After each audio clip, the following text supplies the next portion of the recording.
It's Friday morning. இன்றைக்கி லஞ்சுக்கு பச்சை பயிர் போட்டு குழம்பு வச்சிடலாம் அப்படின்னு சொல்லிட்டு ரெடி பண்ணிகிட்டு இருந்தேன். இதுதான் நான் ஃபஸ்ட் டைம் ட்ரை பண்ணுறேன். நான் சாப்பிட்டதும் இல்லை, இதுதான் ஃபஸ்ட் டைம் சாப்பிட போகிறேன். எப்படி இருக்குமோ அப்படின்னு பயந்துக்கிட்டே தான் வச்சேன். பரவாயில்ல, கொஞ்சம் நல்லாவே தான் இருந்துச்சு அதோடைய டேஸ்ட்டு. பச்சை பயிரை ஃபஸ்ட்டு வறுத்துட்டு அதுக்கப்புறம் வாஷ் பண்ணணும். வாஷ் பண்ணிவிட்டு அதுக்கப்புறம் குக்கரில் போட்டு ஒரு 5 விசில் விட்டு இறக்கிட்டோம் அப்படின்னா நல்லாவே வெந்து வந்துருந்துச்சு. இதுக்கு வேறு எந்த பொருளுமே தேவையில்லை, பச்சை மிளகாய் மட்டும் இருந்தாவே போதும். ஆனால் எனக்கு கொஞ்சம் காரம் வேணுங்கிறதுனால கொஞ்சமாக மஞ்சள்தூள், மிளகாத்தூள் ஆட் பண்ணிக்கிட்டேன்.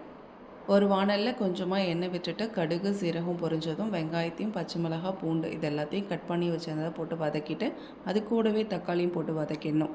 அவ்வளோதான். இது வதக்கினதுக்கப்புறம் கொஞ்சமாக மஞ்சள்தூள், மிளகாத்தூள் நான் போட்டுக்கிட்டேன். அது கூடவே அப்புறம் நம்ம வேக வச்சுருந்தா பாசிப்பயிரை ஆட் பண்ணி மசிச்சு விட்டுற வேண்டியதான்.